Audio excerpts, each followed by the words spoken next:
it's like we get to today. The three of us get to talk about the headlines of the day, and the day is genetic manipulation. And what's fascinating is that all the myths and legends talk about the times now that we're coming into. And for the people that don't know, Tom and I independently, but directed by the same Holy Spirit, have been conducting our parallel research over decades. And what's fascinating today, Rick, we get to come on with you and share just the times that we're in, because we're talking about the days of Noah. Jesus warned us about these days, that just as in the days of Noah, so would the days be leading up to the coming of the Son of Man. So when we're talking about giants, we're talking about the merging, the pollution of the human genome by the fallen angels trying to make the promise that in the Old Testament, Genesis 3:15, and the seed of the Redeemer that would come, they're trying to nullify that and destroy all mankind with all of their technological shenanigans, all of their genetic manipulation, and all of their basically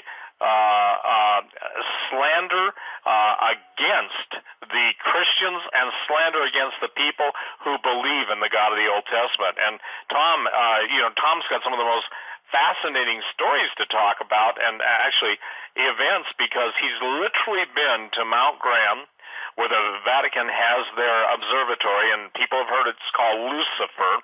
That's an acronym, but they know exactly what they're looking for. And we just interviewed Tom for the newest episode of True Legends, the series, and the subtitle of that has always been, "They who control the past determine the future."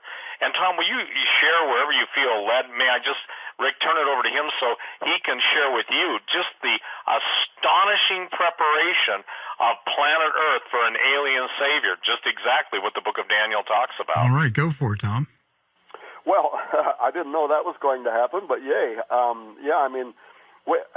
Rick, as you know, because you interviewed me, it's probably been about 3 years ago now when we first went up to Mount Graham on this subject matter, where we had made this prediction that Pope Benedict was going to step down, Benedict the 16th. And, at first, people all around the world were laughing at us. They were saying popes don't step down, they don't resign, they die in office, it's never going to happen.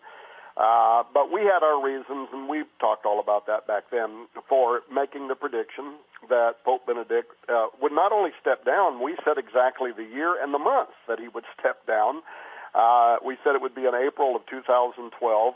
And when that date passed, and the Vatican, Benedict, nobody had made any kind of a formal declaration of his resignation, I thought, well, maybe we missed it, but we sure had a lot of confidence in it. And then, of course, February 28, 2013, the Vatican makes the announcement that Pope Benedict has resigned, and the same day they give an interview.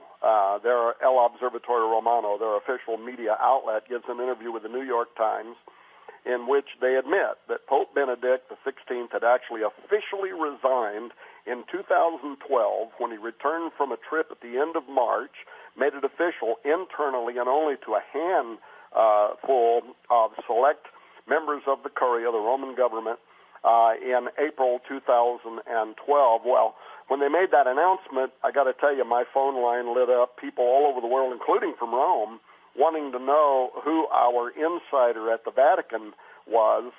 And Rick, I told him, I said, if I had told them it was the Holy Spirit, that would have really confused them, right? They totally would not have got it.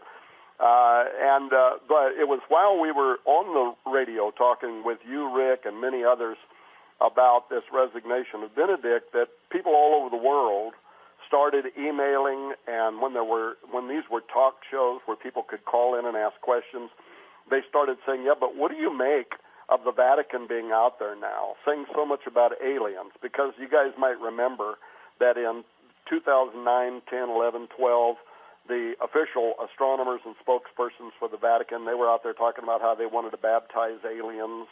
And then they ratcheted it up and said not only is it okay to believe in life on other planets, but to not believe in the possibility of life on other planets, that would be the heresy, because that would put limits on God's creative ability. And so you had Jose Funes Jr., who at that time was the head of the Vatican Observatory Research Group. You had Guy Consolmagno, who's now the new head of the Vatican Observatory Research Group, and Guy Consolmagno actually gave me 5 interviews with him via the internet from Rome when we went up to Mount Graham. So what am I saying? We've been on this quest now for 4 solid years, but it was after we went to Mount Graham in Arizona to try to get an answer, a legitimate answer, for why the Vatican was so heavily invested in the study of deep space. And was there really anything to what Father Malachi Martin had said years earlier on Coast to Coast AM when he said the Vatican's up there because they know there is something that is approaching the earth and it's going to be of the utmost importance in coming years? We really wanted to get behind all of that, but we did not know when we went up there would be a connection to the Nephilim, to the giants, to the subject matter of this interview that we're doing today. Because we went up there, we were given full access. I don't want to go back and repeat all that information from our interview earlier. I don't know if you have an archive. If people want to go back, maybe they can listen to those interviews we did then. We did see the Lucifer device. We were told everything that we wanted to know. But it was once we came down off of Mount Graham, and I was on I think I was on with Jim Baker or Sid Roth, one of those guys, and I said something. I said the reason that the Apache Indian, in particular, but other indigenous peoples, had joined environmentalists in Arizona in a lawsuit to try to stop the Vatican and NASA and Arizona State University from building that observatory on the top of Mount Graham. The reason they joined them was because they were there ahead of everybody else, and their forefathers and foremothers had lived and died on Mount Graham. And therefore, it was something like a graveyard. It was holy ground, and they didn't want people up there with machines disturbing the mountain. I said that on television. Excuse me, I've had a cold for a while. And I was immediately contacted by a member of the Apache Nation. And here's what he wanted me to know. He wanted me to know that while what I had said was okay, good enough, that was not the point. The reason that the Apache had sued the Vatican and NASA to stop them from going up onto the top of that mountain was because Mount Graham is, in their worldview, one of the 4 holiest mountains in all of the world. Now, we've vetted that, and that's not only true for the Apache, it's true for all American indigenous people. Mount Graham is one of the 4 holiest mountains in all the world, and it is because it is what we would call, in our modern lingo, a stargate, a doorway, a portal. A specific geographic location on Earth through which entities have entered into and exited from Earth's 3-dimensional reality since the dawn of time. Well, when we learned that, I got to tell you, the conspiracy meter went off the Richter scale in my head about why now that mountain of all mountains became the place that the Vatican was willing to face a federal lawsuit in order to get on top of that mountain. Why not just move to another mountain? And but the other part of the story here is that when Moses was writing the Pentateuch, the very verse that you quoted a moment ago, Rick, Genesis 6:4, there were giants in the earth in those days and also after that. While he was writing that in the Middle East, at the very exact same time, the Anasazi Indians in America were drawing petroglyphs on the walls in the 4 corners of the United States and below the base of Mount Graham that told exactly the same story. A story of a portal opening, giants coming through, 6 fingers, 6 toes, cannibalizing the American people, and they begin crying out to the great God of heaven who sends a universal flood. This is all early American history. Sends a universal flood, washes the bones of the giants up under the mounds of the hills. But it was a tremendous corroboration of the stories of the Old Testament. That, in other words, people who had no known method for communicating with one another at the same time in history were writing down the same story on opposite sides of the earth, and it involved these giants, the Watchers, the fallen Nephilim, and so on. Well, Rick, what's interesting, what Tom just shared, parallel to that, the fascinating thing is that when Jesus spoke in Matthew 16, 18, and I say also unto thee, thou art Peter, and upon this rock, the rock of faith, I will build my church, and the gates of hell shall not prevail against it. the thing that people don't understand is that giants were designed by Lucifer through the fallen angel, through the sexual corruption of the fallen angels and the earth women. But the point I want to make is this. Well, Tom is hearing these Native American legends and writing about it and incorporating into his DVDs. I'm basically sending a team to Peru, and I'm sending them to they've already been sent, to do our True Legends series. What's fascinating, in 2005 I was on Coast to Coast talking about giants because that was the first edition of my book, Genesis 6 Giants, or around that time, and I get contacted from an airman who's in Afghanistan, and he tells me the story of how a giant that was in a rather large cavern, well, we were fighting the Taliban in Afghanistan. He was, we sent out teams to try and track him down, but they encountered a giant who basically, and I'm talking about a live giant in the 21st century, that basically killed the advanced scouting team and required if you will, a special forces and a special operations team to come in and get this giant, kill him. Well, they killed him, and they take him down to the Bagram Air Force Base, and my friend was a pilot, and my friend flew him out. He's now become my friend, but at that time he said up until the time they flew out, he was flying in and out of Afghanistan for the military. He said he used to think I was crazy until they brought a giant red-haired, literally a giant who was red-haired, smelled horrifically, unlike anything they'd ever smelled in their life, 6 fingers, 6 toes, and he put his foot up against the giant's foot, and the giant's foot was somewhere around 4 to 6 times his foot. Now, this is interesting. So 2005 this happens. Now, fast forward a couple years ago, and this is where it ties in with what Tom's talking about. This same pilot is in a bar in New Mexico, and a Navajo elder comes up. And the Navajo elder starts singing and, doing his kind of like song chant that the Navajos are famous for. And the medicine man, a gray-haired individual, he stops. He looks at my friend, and the pilot, that's who I refer to him as, and he looks at him and says, "You have seen giants. The earth has swallowed up the giants. The giants are coming back." My friend, the pilot, had never met him.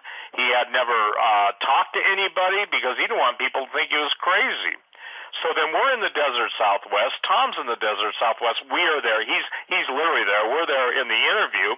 And what's fascinating, we fast forward to Rome. My film crew was over there a couple months ago, Tim Alberino and the cameramen and everything else that went into that. And they're meeting with, you're not kidding you, they're having secret meetings in the dark streets of Rome. And the subject of giants comes up and how much the Vatican has covered up about it. Now, why is this critical? Because the secret governments that rule the world are very aware of these beings, entities. Many of them are still in stasis, and that means obviously they're in a form of suspended animation.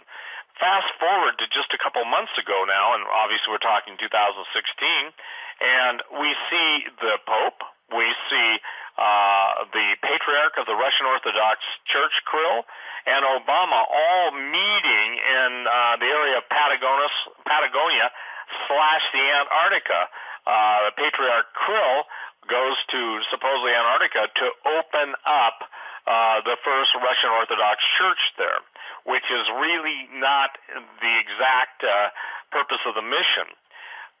Now we come to the point where Antarctica is in the news. The whole planet, the Russians, Chinese, everybody seems to be headed towards the Antarctic. Prior to that, there were rumors out there that the U.S. military base deep underground that basically the Nazis have occupied since 1947 had done tunneling, massive tunneling from Antarctica under the ocean into South America. Now, why that's critical is when we started our documentary in Peru, the great Peruvian tunnels, which were known to the Catholic Church, were called the Chincana. Now, I don't speak Spanish very well, but I've learned how to pronounce that. And what's more fascinating than anything and why this is critical is the architecture under these tunnels was built by giants with technology that did not exist at the time of the Aztec, Inca, or Mayan Empire. Obviously in Peru it's the Incans. So we get one of the most famous guys. This all has to do with giants, but it also has to do, Rick, with your vision, and I want you to share that when I'm done in just a minute of saying this. We talked to different eyewitnesses in Peru, and now this will blow your mind. As I'm talking about this on the radio, I get a call and an email from a gentleman whose great-great-grandfather was responsible for hiding Adolf Hitler, in a Peruvian underground citadel. If people do their homework, obviously read my book, Empire Beneath the Ice, they will find out that Hitler was obsessed with civilizations in the earth, under the earth, and basically the tunneling of them. The Aztec, Inca, and Mayans possessed no metal implements outside of gold, silver, and the precious metals they fashioned into jewelry. So therefore, all three of those empires, now we're talking about a very strange occult phenomenon here, all claimed that they were built by the giants who came from the east, who would also return. And obviously, when Cortez and all the conquistadores showed up, well, they think this is a prophecy being fulfilled.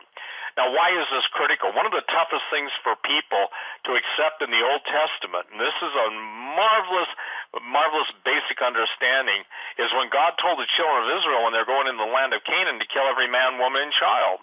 I personally, in all the years I've been witnessing, Rick, for 44 years to people, they invariably bring that up to me if they're familiar with the story. And they'll say to me, what kind of a loving God is that? And my answer is simply this. He who created mankind in his image and likeness was not about to allow the perversion or the destruction of his genetic plan for mankind. So now, everything that Tom writes about, I've written about genetic Armageddon, everything out there is to destroy mankind. And so what I find most fascinating is the overlap between Tom and I, our mutual investigations, our mutual film projects. Now, saying that is, we have a secret meeting in Rome. It's set up, okay? And it's set up, what's the chance that my film director gets to go to the Jesuit headquarters under a lot of security and scrutiny, and the gentleman that he's interviewing talks about the Pope having a secret meeting on Mount Graham and meeting with someone who came through the gate. Now, people try and dismiss Tom or me or you. You know this. Our critics look for anything. But we're in the Vatican headquarters interviewing a man who's very much a part of trying to expose what's going on in the plans for the alien deception. And lo and behold, he tells us and sets up a meeting with a very wealthy billionaire in Italy who said, do you know who basically funded Zecharia Sitchin and his works? Now, I've read all of Sitchin's works, okay? I agree with so many of his findings, not his conclusions. But the point is it comes right back to the true history of the world, the biblical history. And a lot of people say this, that this isn't relevant to Christians. Oh, it's the most relevant because Jesus said there's never been a time like it, nor would be again. And except the days be shortened for the elect's sake, there'd be no flesh left alive. Now, Rick, I know you've shared with me before, but I think in tying this together, will you share what the Lord showed you? I don't know if you've ever heard this, Tom, but it's remarkable. Yeah, I will, but I can't let you not answer a couple questions here. Who funded? Okay, yeah, no. I just think it's amazing because I will. But who funded Zecharia Sitchin's work? A very wealthy billionaire under the orders of the Vatican. All right, and then you said that the Pope had a secret meeting at Mount Graham with a person or an entity that came through the gate. Obviously, you're not referring to the parking gate. Well, obviously, I'm not referring to a toll gate, a parking gate, a sheep gate, a goat gate, and I'm not even referring to Watergate. I'm talking about a dimensional portal that Tom calls a stargate. And obviously, the word star in Hebrew and in Greek, messenger, we're talking about we're talking about the Pope met with, let's just call this, an entity that came through the gate. Well, and by the way, I don't know if I've ever even told you this, Steve, but I negotiated this through Arizona State University so that people know you don't just get in a car and drive to the top of Mount Graham and jump out and say, we're here to meet the Pope.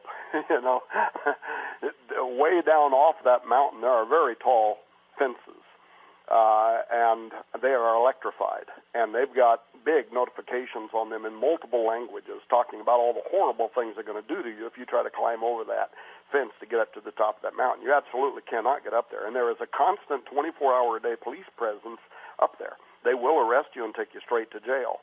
And even when you get to the top of Mount Graham, the only walkways you can be on have little cables, steel cables, that run alongside them with signs saying, do not step off the trail. You can't even step off the trail and walk into the forest. So they are really guarded about everything that goes on up there. But the day that we went to the top of Mount Graham, halfway up the hill, there's an old campground that had been built during the Roosevelt era when the New Deal, and they were creating jobs for people that were survivors of the Great Depression. And so we stopped there to have lunch. And while we were in there, the guy that works for the Parks Department that attends that facility, he had a little fire going in the fireplace, and we're just having a general conversation. Well, when he found out we were actually going to the top of Mount Graham, we had a guide from ASU that was going to get us there. He got really quiet, and he looked at us and he said, are you going up there because the Pope was up there the other day? And I said, what are you talking about? He said, well, when they brought him in by helicopter. And we didn't know anything about what he was even talking about, and so then he just let it go. And we didn't make nothing about it. We didn't include it in our book, Ex Vaticana. We didn't say a thing about it. But you didn't know that, Steve, that this guy that works for the State Parks Department, he had asked us that very question in actually very early 2012 when we were finishing our research. That the Pope had been up there on the top of the mountain. Now, that's something later on, by the way, that it was either the Phoenix Gazette or the Arizona Republic, one of those had a little short article in which they referred to the Pope being up there. Something you said a moment ago, I'd love to just add one thing to before Rick tells us his story, if I can. Please. You said that, people question this whole idea about why would you be talking about the giants and the watchers that came down in the ancient days. Look, I will go out on a limb here and tell you that I do not believe that you can understand the Old Testament, period. You cannot understand the Old Testament if you don't understand the story of the watchers coming down. You go to Psalms 82, and here's God standing among what it calls among the council of the gods. Read that in the King James Version. You don't even understand what's going on. When he divided the nations, he put lesser divine beings, angels, watchers, over the 70 nations of the earth, who then later became rebellious. They wanted to be worshipped. What happened with the story of the watchers when they came down is, people say they wanted to cut off the birth line of the Messiah. I think that's partly maybe true, but that's just such a small part. What they literally wanted to do, if you understand the story, is they wanted to take dominion over the earth away from God, and through the introduction of a different kind of human-like mutation, a human-like species. That's literally the full story. If you understand the complete story, you understand this was a full-on affront against God. And in the Hebrew, there is a term called harim, which refers to all of the offspring of the watchers, the Nephilim, the Anakim, the Samsunim. And this word harim means those who are dedicated to destruction. Think of them as literally the first ISIS of the early world, who were dedicated to wiping out anything that wasn't part of them. And if you understand what's going on there, then you understand why God tells Moses and Joshua and all of his other champions that they are to be in perpetual war against those who are dedicated to harim. This is the reason why when they go into Canaan, they go into the Promised Land, Joshua comes down off the mountain, comes back up onto the mountain, he says, we are more than able to take it. You quoted a scripture a moment ago, Rick, that says, we were as grasshoppers in the eyes of our enemy, and so we were in their eyes. That was the evil report. But Joshua and Caleb said, let's go up at once and take it because we're more than able.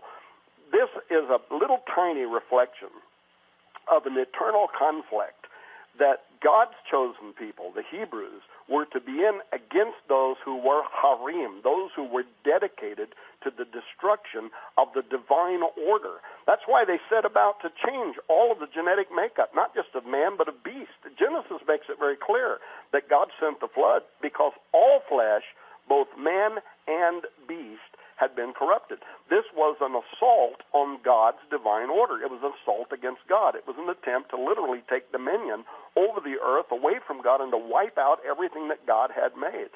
Now, once you understand what was going on, then when you read the Old Testament and you read those passages where these people are, where Saul sins against God because he refuses to wipe out entire populations of people, you understand. It's not because he's this genocidal, jealous maniac.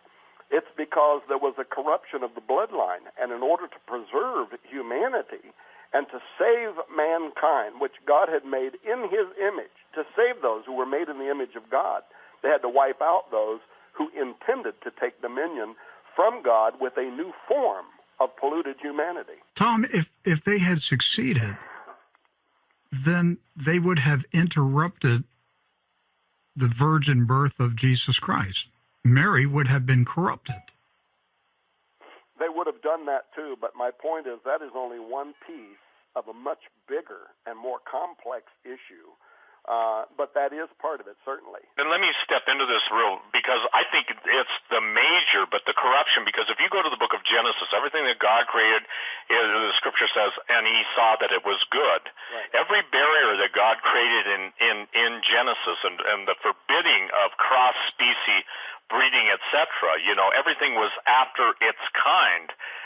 One of the most fascinating, Rick, legends out there is about how the fallen angels, the watchers, had even intercourse with beasts, especially a bull.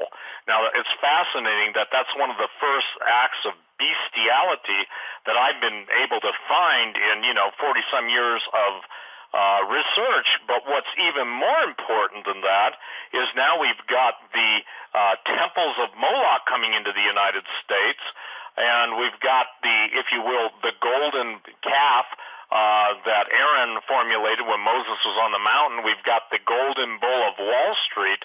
And somebody said, well, that's a lot of bull. But you don't understand that the genetic manipulation is taking place now. Tom and I started talking about this, Tom, 15 years ago? Yeah, a long time ago. Yeah, that's a long time.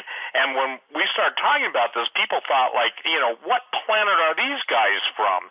And we're saying, no, we're trying to tell you what planet those who came to destroy humanity. So I believe that the single most, and again, we can maybe have our take on it, but the point is that the promised seed in Genesis 3:15, because there's two instances of the word Nephilim, okay?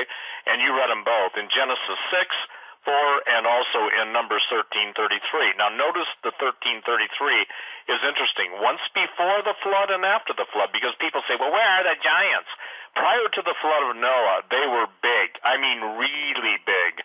There were the Cyclopeans that were sometimes 90 and 100 feet tall. The Colossus of Rhodes. And what most people don't understand, 3 of the emperors of Rome were 9 feet. Maximinius is one of them. They can go on my website, Genesis6Giants.com, and look at the illustrations. They can even look it up on Wikipedia. But saying all that, the point that we're trying to make to everyone is now, Jesus said, it was be just as in the days of Noah. We're outside of 8 human beings, and when perfect generations mean out of all the population of the planet, they can fight over how many people are alive at that time, but that's all who are genetically not tampered with.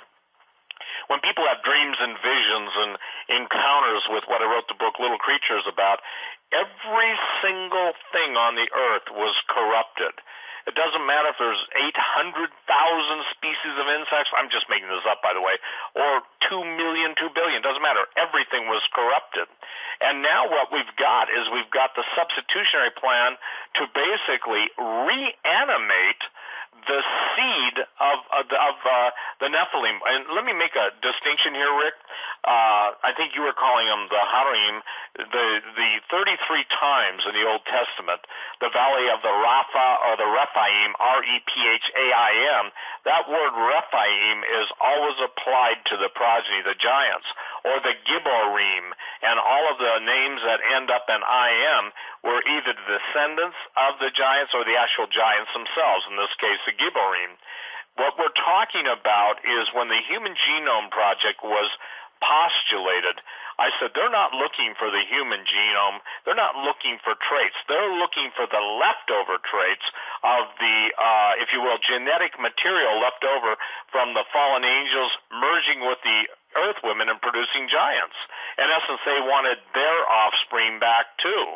And so when Jesus talked about the demons going out and walking in dark places, imagine this, imagine a group of people, and I believe that we will prove this, or at least give enough evidence for people to say, you know, there's more here than there isn't here, that the goal has always been to reanimate those bodies that the evil spirits left, because even the demons, they cried out and said to Jesus, have you come to torment us before our time? So when they were sent into the abyss, some of the most dark and ritualistic endeavors have been into the Mariana Trench to loosen and to release many of these entities that were bound up. So when you see the word the dead, you need to go to a concordance, because the dead, literally means the Rapha or the Rephaim. Shall the dead rise to praise thee? Now fast forward right now into our time.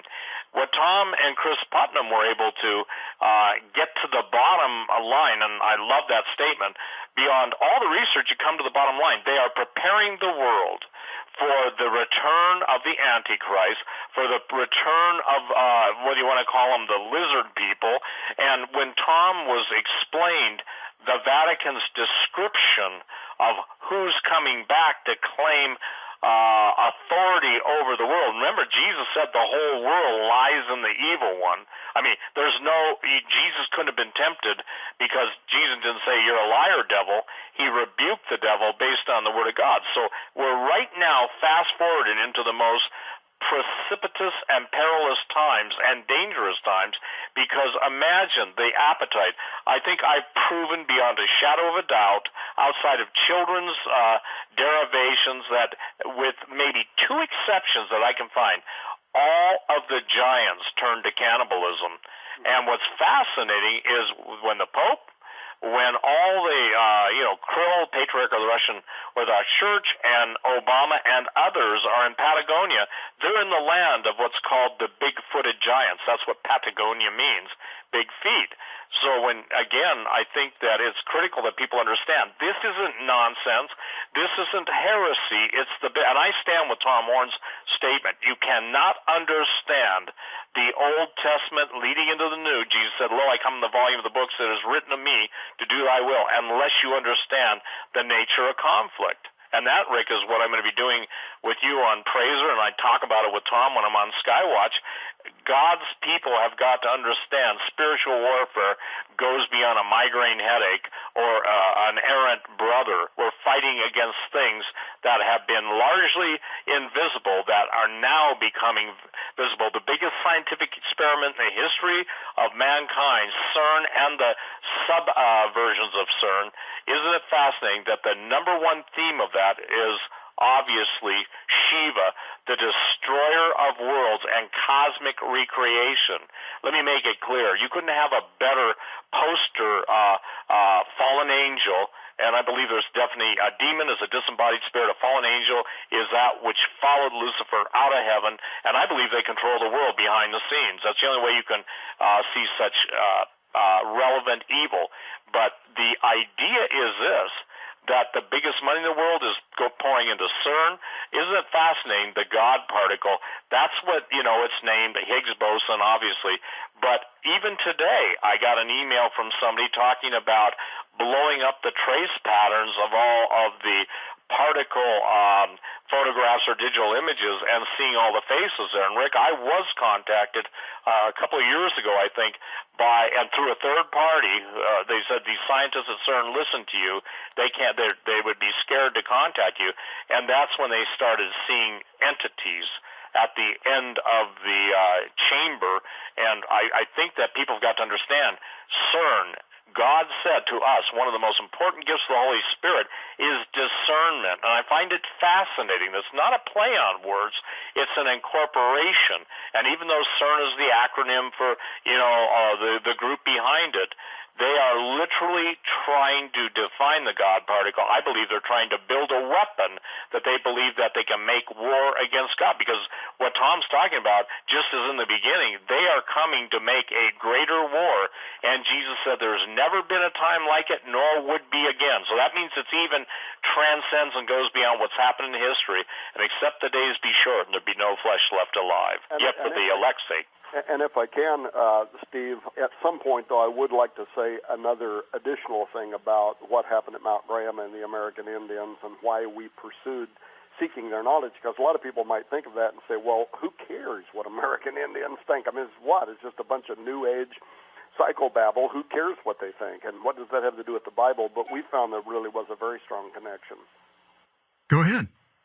Well, just only that when we came off the mountain and we learned from the Apache that they have their oldest history involves a story that sounds like it was taken out of the Old Testament. The great God created everything good on the earth, then a portal opened, a fallen reptilian deceiver, and when you see their ancient petroglyphs, which were written at the same time as the Old Testament was written, they show a reptilian with a halo around his head coming through a doorway in the four corners. He teaches the American Indians to practice witchcraft. And by the way, I went to the Four Corners, met with one of the academics from the Navajo Nation, Dr. Don Mose. He's a third-generation medicine man and an academic, very sympathetic to Christians. However, he's got a lot of Christian friends. I actually got my meeting set up with him through an American missionary to the American Indians. But he told us in the native tongue. He allowed me to interview him for 3 hours about the oldest stories of American history and what happened to the Anasazi, whose name can actually be translated an ancient alien enemy, and why they left and departed their cliff dwellings there in the Four Corners. He explained their petroglyphs to me and this story of the great creator who made everything beautiful, everything wonderful. Then the doorway opened, this reptilian deceiver comes through, which was basically a seraphim, a fallen flying seraphim. If you read the Dead Sea Scrolls, by the way, it describes the leader of the Watchers who came down and created these giants that we're talking about today. And it actually names him Makarisha, but it describes him as being very reptilian, very dark in appearance, with snake-like appearance, a very scary to look upon. Well, that's exactly what is depicted in the American Indian petroglyphs. And as soon as this doorway opens, how'd the doorway open, by the way? Both the petroglyphs explain it, and Dr. Don Mose explains that this deceiver came through, and he began teaching the Indians to practice pharmakia, sorcery, magic, mind-expanding drugs in their underground kivas for the purposes of circumventing God, in order to open doorways to entities that were beyond a veil. And so this is exactly what the book of Revelation chapter 9 talks about, that when the doorways of the earth are open. In Revelation 9 it describes the angels that are bound in the great river Euphrates coming up to the surface of the earth. It also describes a mighty angel that comes down and opens the bottomless pit, and up out of the earth come through these gateways, these doorways, these transgenic beings that are going to torture humanity. But those who are seeking them, it says at the end of Revelation 9, and yet they repented not of their sorcery, their pharmakia, their efforts to open a doorway into the underworld. Well, Dr. Mose, the petroglyphs all explain that that's what the American Indians were doing. They were trying to open doorways to the underworld, and when those doorways opened, giants literally erupted up from out of the underworld to the surface of the earth. As Steve said a moment ago, they became cannibalistic. So it was very supportive. But again, besides being corroborative of the Old Testament story, the thing that was in my mind and Chris Putnam's mind when we were writing Exo Vaticana, that book that came out based on that visit to Mount Graham, the thing that was in our mind was, are we going to take heat from the Christian community? Are they going to be saying, well, why do you bother, trying to interpret or translate anything based on what some, American Indians might say, for crying out loud? And so the first thing we wanted to do was verify whether or not there was any biblical precedent for this idea that there are strategic locations on the earth, which is what they were telling us Mount Graham is, a doorway. Is that a biblical idea? And once we started looking into the Scripture, we realized that from the Old Testament to the New, you cannot escape this idea, whether it was Genesis 28, Jacob's ladder, a very strategic location where he sees a spiral vortex, or the King James Version calls it a stairway. Others call it a spiral stairway, but this area where these angels are ascending and descending to the earth.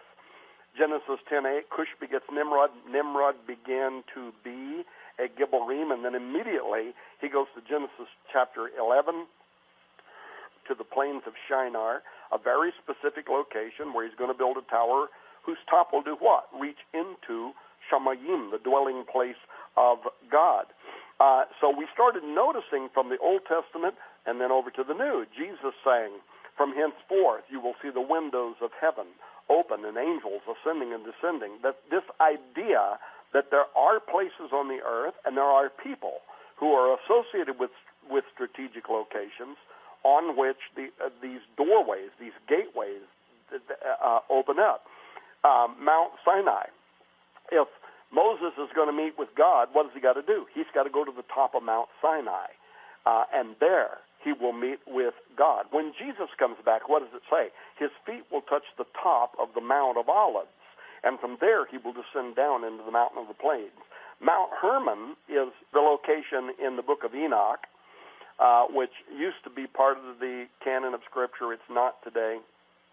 Almost all of the early church fathers quoted it as canon, but I'm not going to make an argument about that. But the book of Enoch says that it was in the days of Jared that these watchers descended down onto Mount Hermon. So what am I saying? There is this idea that mountainous locations are often identified in the Bible as places where entities move in and out of Earth's reality. Oh, and by the way, Mount Hermon is where Jesus is years later with his disciples. So get this image in your mind, because here once again I said you can't understand the Old Testament unless you understand what the Watchers were doing in terms of challenging God. They were going to cut off the birth line of the Messiah, but they were also going to take dominion away from God over the earth. So here's Jesus, and he comes into Caesarea Philippi, which is at the base of Mount Hermon. The base of Mount Hermon was believed by the Hebrews to be the gateway to the underworld, the gateway to Sheol Hades. That's what the Lord's disciples would have believed. And that's right, by the way, that's also Deuteronomy 3, when you mention Og, the king of Bashan. Bashan is right there, where it is believed to have been the gateway to the underworld.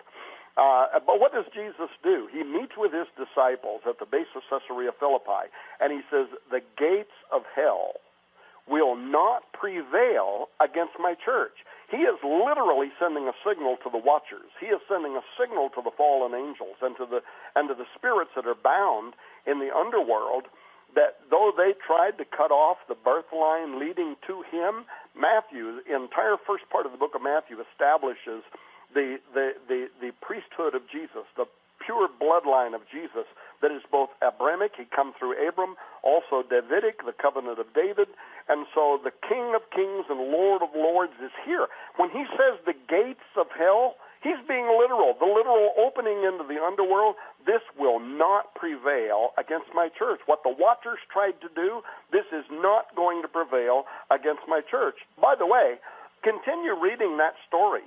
What does it say? Within 3 days, he goes with his disciples up onto the top of a mountain. Well, guess what? The only mountain that's within a 3-day walk of Caesarea Philippi is Mount Hermon. the literal mountain upon which the Watchers descended in the days of Jared, and that was believed in history to be the gateway to the underworld and a forbidden place. He goes up onto that mountain, and he is transfigured. Only a short distance later, he is crucified, and what does it say? He goes into the underworld. What does it say? To preach to the spirits in prison. Now, this is not the people that are in paradise, that are in Abram's bosom. He's preaching to the spirits that are in prison. These are the renegade offspring of the Watchers that were bound in the underworld that tried to cut off the birth line of the Messiah. He literally goes down there and says, "Sorry, boys, you failed. I'm here." And then what does it say? When he comes up from out of the underworld, he brings with him the keys to death, hell, and the grave. This is why I say that if you understand the story of the Watchers and what they were trying to do, it'll totally bring the Old Testament alive to you. But the point was, I'm sorry I started preaching there. The point was, we wanted to verify. That was good preaching, Tom. Keep going. That there are mountainous locations identified as places where entities, both good and evil, move in and out of Earth reality, that this is something that was biblical. And so a huge part of the book that we wrote, called On the Path of the Immortals, was verifying this one fact, because we knew that there would be everything from, entry-level Christians to Bible scholars who would be asking this question: why are you even taking time to talk to these Native Americans? What in the world does that have to do with the world? And what we learned was they were saying something from their own worldview that had been paganized, but it corroborated this Old Testament premise that indeed there was a global historic event, and people around the world verified it. I mean, as far back as the beginning of time, from Egypt to Persia, from Rome and Greece, Assyria, Babylonia, Sumeria, they were all telling the same story that Moses is telling, that you quoted at the introduction of this show, that there were giants. This literally did happen. It was not just mythology. This did occur. And people around the world that had no capacity for communicating with one another verified that it did happen. Now, what Steve was saying a moment ago, that's the most overlooked aspect of biblical prophecy. Not only did it happen once before, but according to Bible prophecy, it's going to happen again. And that is something that almost everybody everywhere misses. Most churches, most people attending a church will have never even heard this fact, that according to Bible prophecy, those gateways of the earth, they're going to open again in the Great Tribulation period, and giants are going to literally erupt up from out of the earth. For instance, according to Isaiah 13. Isaiah 13, which talks about the ultimate destruction of Babylon, which has not happened yet. But what does it say in Isaiah 13? It says this, and I'm reading this from the Septuagint because the ancient Hebrew scholars that translated the Hebrew into the Greek Septuagint understood the story better than most modern translators do. Here's what it says. It says, "The vision which Isaiah son of Amos saw against Babylon, lift up the standard on the mountain of the plain, exalt the voice to them, beckon with the hand, open the gates." Now notice that's plural, not just one gate. "Open the gates, ye rulers. I give command, and I bring them. Giants are coming to fulfill my wrath." And then you can go on and read the rest of that text. So, Tom, are they going to come up onto the earth through the volcanoes? Yeah, I have an answer for that, Rick. Absolutely. I cannot find any categories. Even human sacrifice from the Hawaiian Islands into the Indonesia, the South Pacific, they literally not only put it in their myths and legends, but they sacrifice humans because in many cases, they call them the fire beings. What's fascinating is in the end times, what was one of the keys that Jesus said that would be a sign of his second coming? That there would be massive earthquakes or diverse earthquakes or massive earthquakes, great earthquakes in diverse places. And so everything that Tom has been taught, or not taught, but, well, yeah, I guess you've been instructed by Dr. Mose and all those guys. Everything I know, it's always in the earth. They're coming up on the earth. Jesus said, men's hearts failing them for looking after those things coming up on the earth.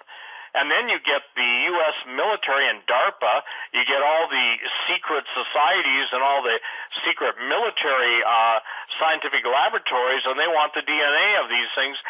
Rick, if they're talking about woolly mammoths and bringing them back, or saber-toothed tigers, or dinosaurs, what do you think they will do with this? And for the record, most of the giants that I have talked to, you know, even the guys that, like the pilot, famous doctor in Russia, you know, when they talk about seeing the giants, they say one thing that stands out above everything else: they're remarkably preserved, and because they're of a heavenly, if you will, half heavenly being, that even their brains emit. Now, understand, these things are in stasis; they're not awakened yet. But even their brains emit such a powerful, if you will, emanation, there's a good word, that a normal human can't even be within a specific vicinity. Now, when you hear that happened in Nepal, and by the way, Nepal means the mountain of the gods, and some people believe it's the translation from Naphal, N-A-P-H-A-L, which is a Hebrew word, and which is a root of Nephilim. Then go to Bhutan, which is in the same part of the Himalayas, a separate little kingdom, and that's called the Garden of the Gods. And so what's fascinating, Dr. Ernst Moldeshef, the most famous optical surgeon in the world, goes to Bhutan, goes to the Himalayas, and they take him into a cave, and he sees a giant in stasis, in suspended animation. The Buddhist monks tell him, you cannot go beyond this line. Well, Moldeshef's a scientist, and he figured, well, there's got to be something more to this. And he said, as he even approached the line, he felt like his brain and his entire head was going to explode. Then I talked to a general who was in the White Mountains of Arizona, and talks about, and also Dulce, New Mexico, and talked about a group of scientists that didn't take the warning seriously, and they call it a red line. It goes from yellow, orange to red, and you cannot go beyond that line. Now, they must have some way of offsetting those brain emanations, but basically he said, imagine, it was pretty disgusting, but he said, imagine a bunch of pimples popping simultaneously, and that's what happened to the scientists. In other words, they were all obliterated because they didn't believe it. So whether the giant, there, I believe, was alive, and we're talking about things that are coming upon the earth. Now is a great time for you to talk about your thing, because when you and I first met, Rick, you kind of shared that as an aside. I don't know that Tom's ever heard it, but it's critical. You've got three guys, Tom Horn, Steve Quayle, Rick Wiles on True News, and Rick had this, how many years ago did God show you your giant thing? Oh, this is before I was saved, so I was about 24 years old and radically unsaved. And, I didn't have any, I had never read the Bible. The only time I had ever been in church was with my grandparents as a child. At the time that this happened to me, I was about 24 years old, and just hard drinking party guy, and had no religious inclinations at all. Although my wife Susan had started going to church and had succeeded in dragging me to church with her and forcing me to listen to preaching every Sunday.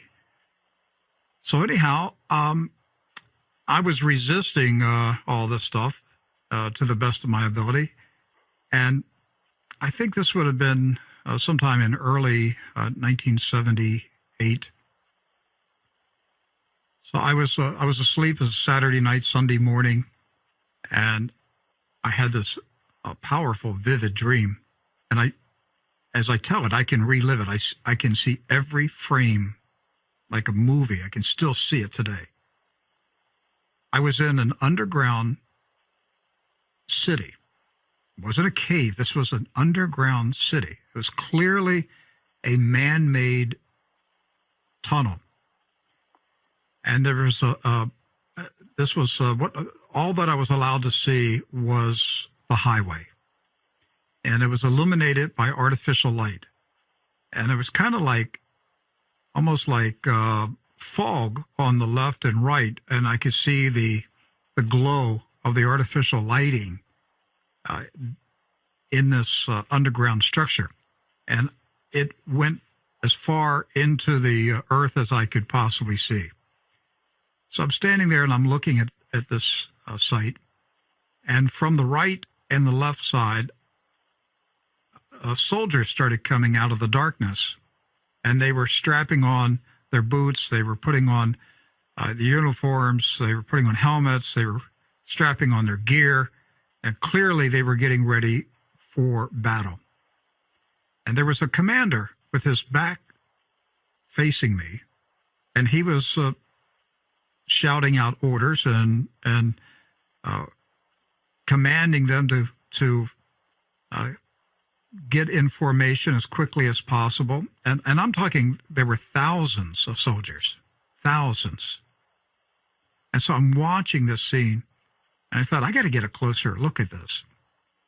So I walked up to them, and when I got up close enough, I realized they were not human. They had the body of a human being, but they had the head of an animal. And I'm staring at these soldiers, and they're ignoring me. But clearly they were getting ready for war. And so I walked up to the commander, and I tapped him on the shoulder. And I said, "Hey, what's going on here?" And he whipped around, and we were almost nose to nose. And this very moment, I can still see his face. It was kind of like a lion face. And I don't know, these creatures, all I can describe is part human, part locust, part lion. It was just a strange looking creature. And so he looked at me with this stunned look, like he didn't say it, but the expression on his face said, "That's the dumbest question anybody's asked me." And he looked at me and he said, "Have you not read the book of the Revelation?" And the dream was over. I woke up and I was trembling in bed. I was sweating. I was trembling, absolutely shaken by what I had just seen and heard. And it was near sunrise. And my wife woke up and she said, "Hey, do you want to go to church with me today?" And I said, "Yes, I want to go to church." I didn't own a Bible. I had never read a Bible. I had never read the book of the Revelation. I had no idea what this was. But that's how the Lord, that was the thing that the Lord used to get me into church and get me saved. I really believe the Lord allowed me to see. He allowed me to see an army that does exist and that will come forth at a certain time for battle on the earth.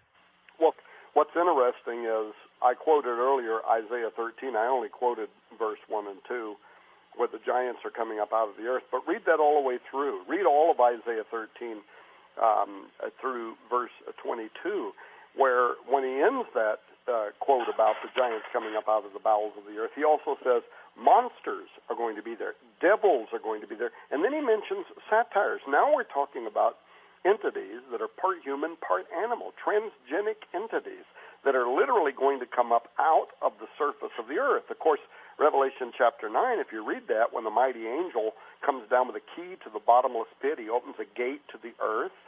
The gateway of the earth opens up, and what comes out? These locusts are all transgenics. They're all part one kind of an animal, another kind of an animal, part human, part beast. So what you saw, even before you were saved, what God allowed you to see was an image of the end times. Let me tell you something very quickly, and I won't take much time here. I told you that I talked to Dr. Don Mose. He talked about these gates of the earth that opened up in the four corners of the United States. Well, guess what? an excavation that is going on right now in the four corners of the United States. It's actually called the archaeology of, if somebody wants to Google this, the archaeology of San Canyon Pueblo, where they are excavating an area where the Anasazi Indians were wiped out so rapidly and so viciously that nothing like it was ever found before in American history. Anasazi Indians who were literally torn to shreds, where parts of their bones are discovered over a 200-mile radius, as if something tore them up so significantly, they then carried parts of these Anasazi with them for food, if you will, to eat as they're traveling. But that's not the only part of this story. And I'm going to be producing a documentary. I might be working with Steve on this. I still have to talk to him about it. But we're going to go and try to film what they found there, because you know what they found? They found giant Anasazi. Now remember, in early American history, you know, this whole idea, what's called the Smithsonian cover-up, where the Smithsonian sent people into all the mounds areas. They dug up all the giant bones. They tried to hide them because they want to hide this history from the world because it doesn't go along with Darwinian evolution and so on. But they're not going to be able to cover this up because this is being published. This is being done at the university level in Colorado, the archaeology of the San Canyon Pueblo excavation, where they are examining the bones of these Anasazi. Anasazi are really small people, American Indians that were about 5 feet tall. Well, guess what? They just uncovered two Anasazi Indians that are they're over 7 feet tall. Let me just be conservative and say they're over 7 feet tall, which would have been giant Anasazi, but that's not the only part that's important. The part that reflects what your vision saw, Rick. These Anasazi have palladactyly. They have 6 fingers, 6 toes. But not only that, not only are they giant, they also have distorted mandibles. They have the teeth of lions. Their heads are huge. And they not only have the teeth of lions, they have 2 rows of teeth, which totally goes to the history of the Nephilim. A full row of teeth in the front that are sharp like lion's teeth, teeth behind that are also sharp like lion's teeth.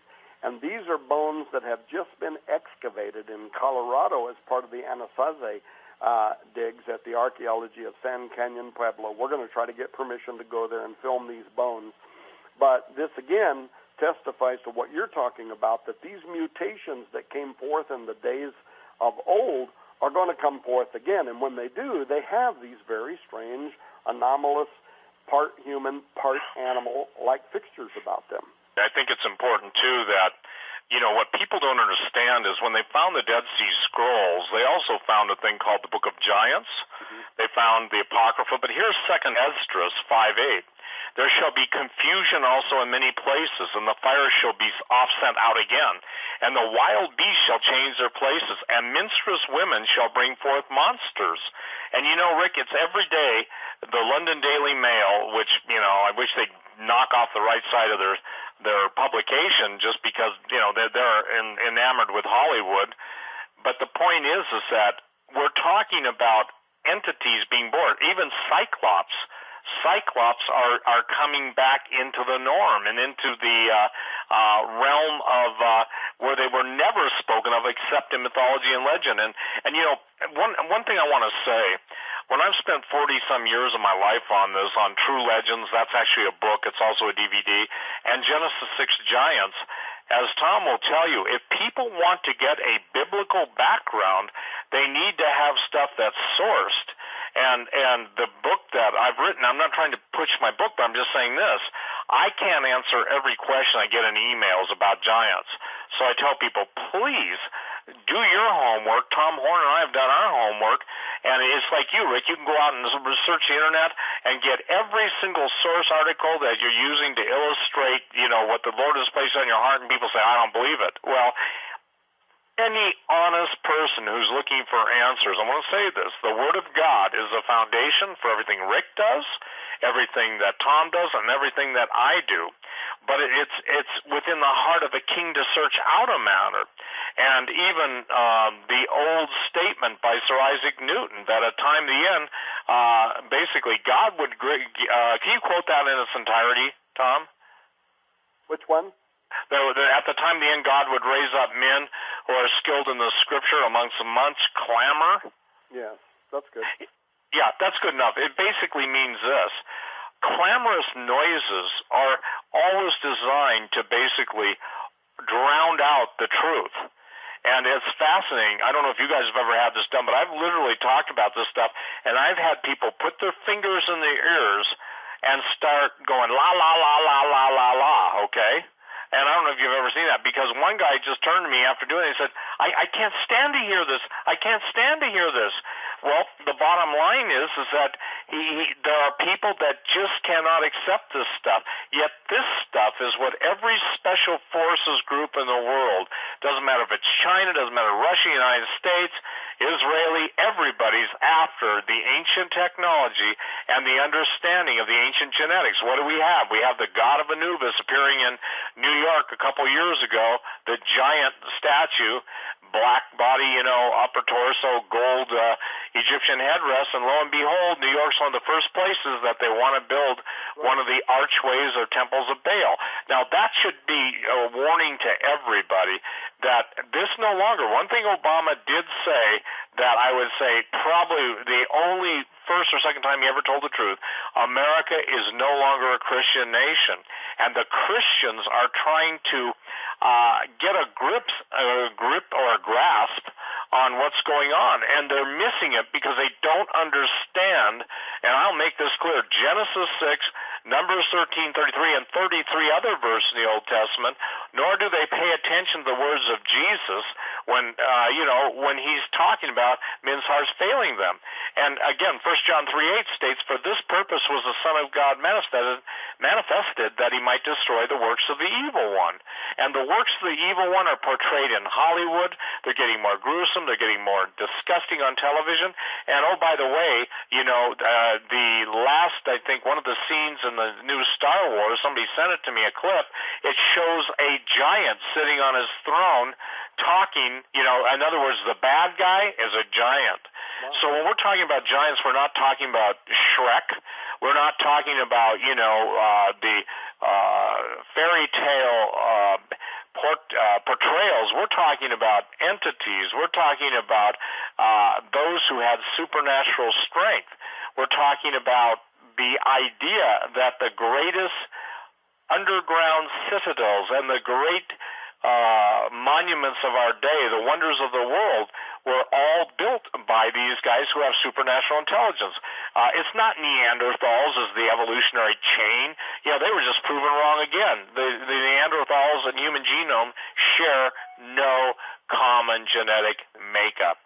Well, and bottom line is, what Steve is talking about is biblical. This is the point that I want to keep trying to make, is that anybody who would listen to what we're talking about right now that might want to challenge this biblically simply does not understand the Old Testament or New Testament revelation. First of all, number one, the earth is a holding tank. Jesus clarified that in Luke 16, talking about Abram's bosom, a rich man, a poor man, go down into the earth itself.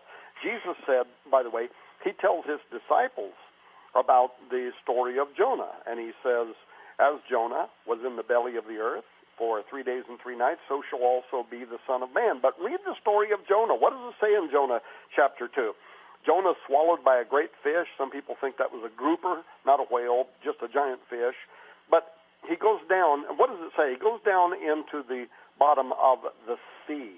Read that in the Hebrew. It's so extraordinary because it explains there how he goes to a city, to an area. A city is what the King James says, but an area called Baravak. And the term Baravak means a city of gates. And he goes through a gate. Now, I could talk about this so much. As above, so below. The surface of the sea is meant to reflect what is above, so is below. You can find this in Washington, D.C. with the mirror-reflecting pools. If the average Christian out there doesn't even know what I'm alluding to, believe me, the occultist definitely does. What is above is also below. So below the sea, he goes down into Baravak, and he goes through these gates, the city of gates. That's what it means. And where does he go? He winds up in Sheol, Hades. Well, Jesus says, as Jonah was in the belly of the earth 3 days, 3 nights, so shall also be the Son of Man. He goes down into Sheol, Hades, and as I said earlier, he preaches to the spirits that are in prison, and he comes up from out of the underworld. And it isn't just the story of Jonah. It isn't just Luke 16, Revelation 9. Angels bound beneath the surface of the earth in Euphrates. Job 26:5 describes the Rapha, which Steve was referring to earlier, the dead offspring of the giants. It describes them down there, by the way, squirming beneath the surface of the earth in full battle dress, awaiting the moment that Isaiah 13 moment is going to happen. 2 Peter 2:6, Jude 6, quoting the book of Enoch, the woman of Endor in 1 Samuel 28. So these are all references that describe for us how dynamic the earth itself is, and that there are gateways of the earth, and under extraordinary circumstances, things can come up from out of the earth. Now, the other thing that we kind of went past very quickly, we started this program, Rick, and you quoted from Deuteronomy 3, talking about Og, the king of Bashan. There's stuff here that the average Christian has never heard in their life that is so extraordinary that without knowing it, you can't even appreciate the conversation we're having right now. Why am I saying that? The bed. This is what Deuteronomy says, is not the bed still viewed as. That bed is measured in cubits.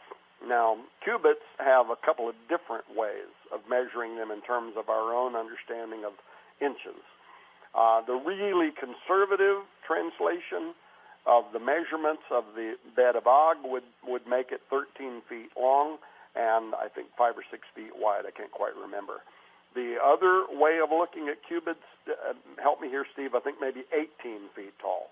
But very tall, no matter what, 13 to 18 feet tall, no matter how you translate a cubit. Now, but why am I bringing this up? Because an identical bed was found when, what's his name, there in Iraq, the guy we captured, Saddam Hussein, when he was excavating all of the area around the Tower of Babel and was going to make himself the new Nebuchadnezzar and all of his plans, there was a bed that was excavated, and it is exactly the same measurement down to the millimeter of the bed that is described with King Og. Now, why is this important? Because additional information was ascertained, and the people that excavated that bed say that bed was used for ritual sexual magic. For the purposes of what? For the purposes of bringing up the Rapha out of the underworld and incarnating them in bodies of flesh. Now, this is deep, very deep, occultic magic that is only still practiced today by above 33-degree Freemasons in Washington, D.C., and places like that for the purposes of trying to bring up the spirit of Osiris from the underworld. But this bed that was found at the Tower of Babel, the magic that went on there is actually verified by God himself in the book of Ezekiel, chapter 13. And here's what it says there. Ezekiel 13. Now, by the way, I'm going over this very quickly. I've studied this at the academic level. And if you don't want to take my word for it, because we won't have time in a program like this to go into all the bits and pieces of this, but at the academic level, here's what's being described. Ezekiel 13 says this, and I'm just going to read it in the King James because that's what most people read. Thus saith the Lord God, woe to the women that sew pillows. Now, this term, sew pillows, is, and Steve and I have done whole shows on this in the past, but this is the Hebrew term kasetat, which means magic bands. Now, these were magic bands, brass bands, that were wrapped around the heads and also the wrists of the giants. These have been found in the past, by the way, on giants that have been excavated, even some of the ones with the red hair that were found here in the United States. They had these magic brass bands. But God is talking about it here in the book of Revelation, in the book of Ezekiel. Look what he says. Thus saith the Lord God, woe to the women that make these kaseta, these magic bands, that are connected to magic beds, and that make kerchiefs upon the head of every statue.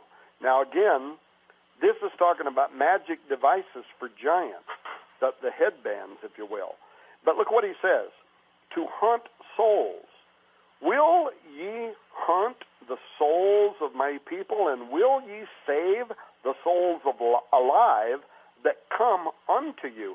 Will you, look what it says, slay the souls that should not die, and save the souls alive that should not live?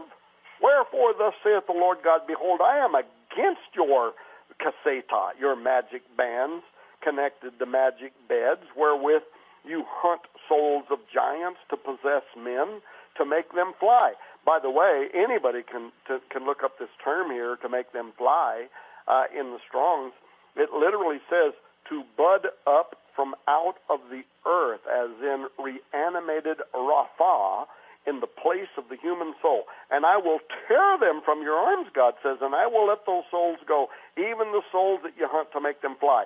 Anyway, bottom line, there are two words here in the text, and anybody that's serious about wanting to study this subject matter, the Hebrew scholars say these are connected to ancient magic that was used by those who were in league with the giants. Kasetat and Maspebat, the magic brass bands and the magic headbands, the purpose of which was what? To literally cause an individual bound to this magic bed in Og's bed, but also bound to this magic bed at the Tower of Babel, to make their soul die, so that the soul of the underworld, Raphaim, the dead Nephilim giant, could be reanimated within this individual. There are scholars who even believe that that might be how the giants reappeared after the Great Flood.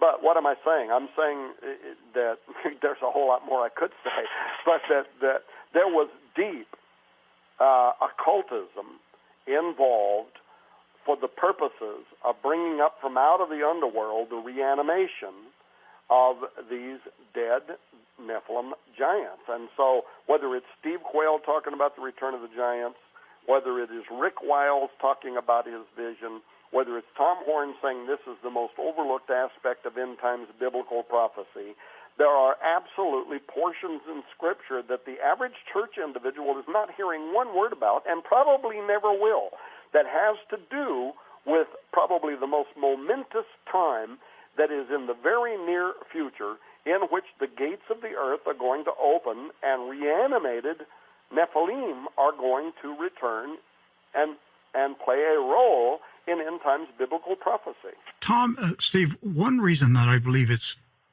vitally important that we study and understand this topic of giants is it's found in the 14th chapter of the Revelation of Jesus Christ.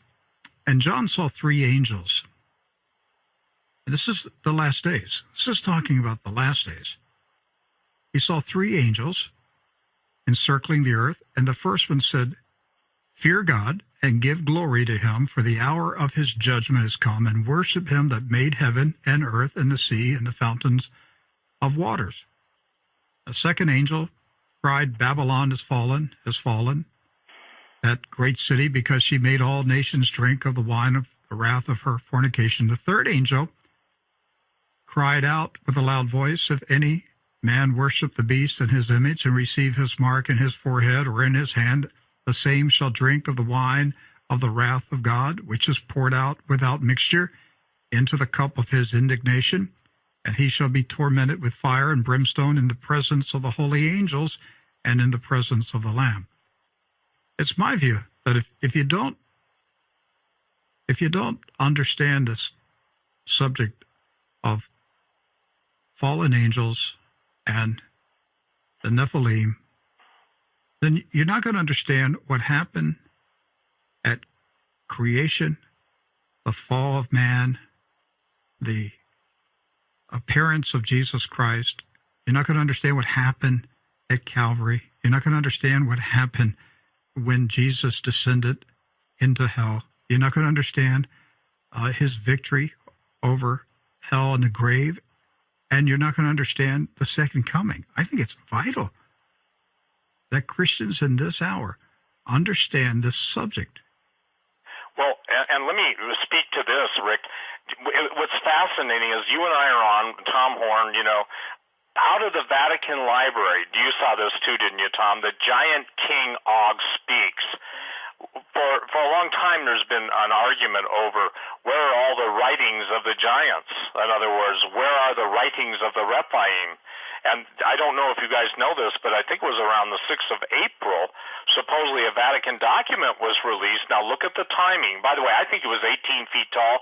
The reason I say that is because of the royal cubit and 3 sixes. But here's what's remarkable.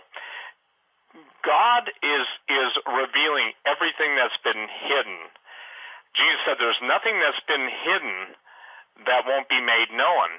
And what's fascinating to me is the Vatican releases, or somebody releases from the Vatican, the only known writing outside the Book of Enoch and some of the apocryphal books, but actually written in his hand. And it starts out, the chapter 7, which begins with the taunts from King Og to Israel. Well, that's what obviously Goliath did to David.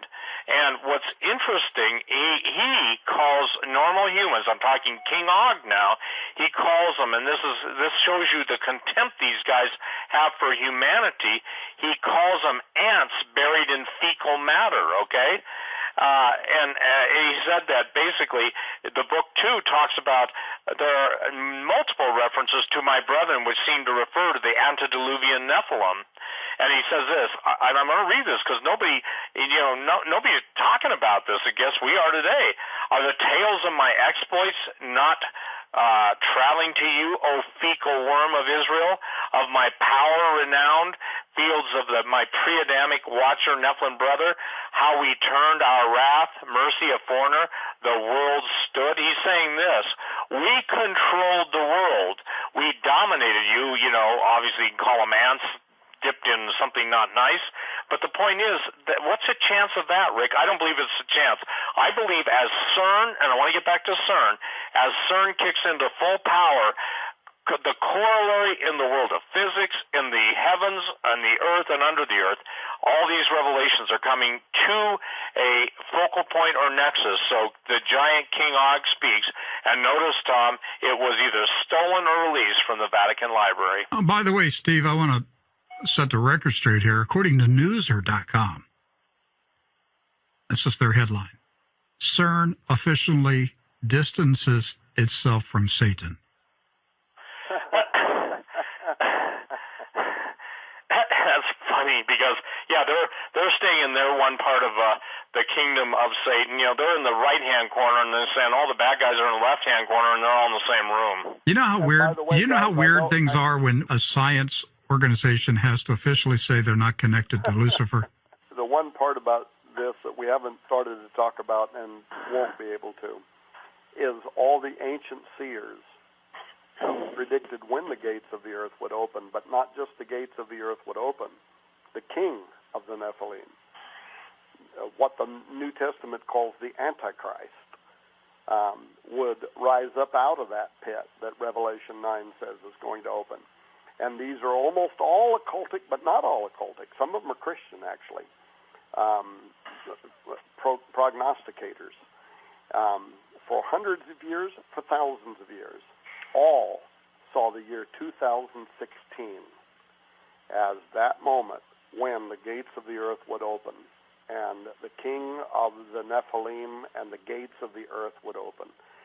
And, of course, I wrote an entire book on it, Zenith 2016, asking why in the world were all these cultures, some of them are even occultic cultures, like the Mayans, the Cherokees, the Zohar. Why were they all looking forward to this moment in time saying 2016, that'll be the year the gate will open? Do you think it's connected to CERN? Well, it could. Certainly could possibly be. And look, CERN. Here's. I've often noticed about organizations that should be watched. that when they get really, really quiet, might be the most important moment in time.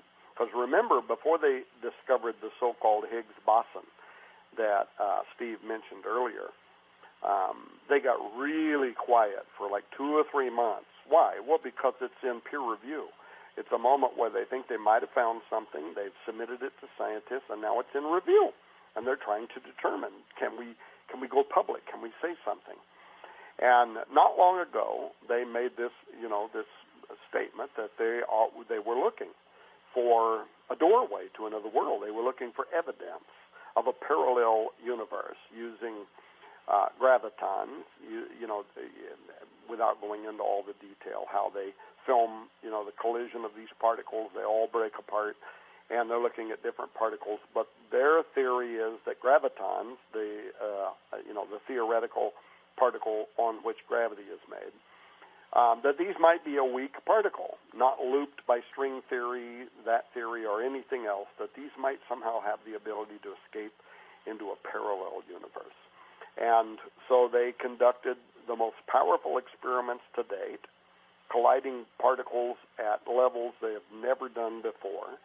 And they've got the 4 different high-tech cameras that are part of the whole apparatus there that are filming these particles colliding at these tremendous speeds. They're all breaking apart. And their hope was they were going to be able to film gravitons escaping. Well, all we know is that they did capture film, and gravitons were literally disappearing. Now, into what? They haven't said.